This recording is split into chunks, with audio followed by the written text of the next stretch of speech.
Happy Pana Sankranti ସାଙ୍ଗମାନେ। ଆଉ ଆକୁ ମହାବିଷୁବ ସଂକ୍ରାନ୍ତି ବୋଲି କୁହନ୍ତି। ତ ଚାଲନ୍ତୁ ଆଜି ପଣା ସଂକ୍ରାନ୍ତି ଉପଲକ୍ଷେ ଆମେ ଗୋଟେ ବଢ଼ିଆ ପଣା ପ୍ରିପେୟାର କରିବା।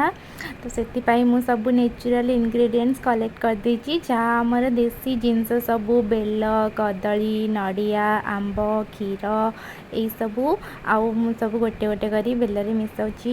ଆଉ ଆପଣମାନେ ଜାଣିଛନ୍ତି ଆମର ନେଚର ଆମକୁ କେତେ ସୁନ୍ଦର ଜିନିଷ ଦେଉଛି ଖରା ଦିନେ ଆମ ବଡ଼ିକୁ ହାଇଡ୍ରେଟ୍ ରଖିବା ପାଇଁ।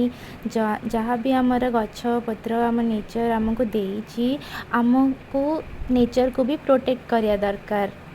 କାହିଁକି ନା ନେଚର ଆଉ ହ୍ୟୁମାନ୍ ହେଉଛି କୋଡିପେଣ୍ଡେଣ୍ଟ। ଆମେ ତାଙ୍କୁ ପ୍ରୋଟେକ୍ଟ କଲେ ସେମାନେ ବି ଆମକୁ ପ୍ରୋଟେକ୍ଟ କରିବେ।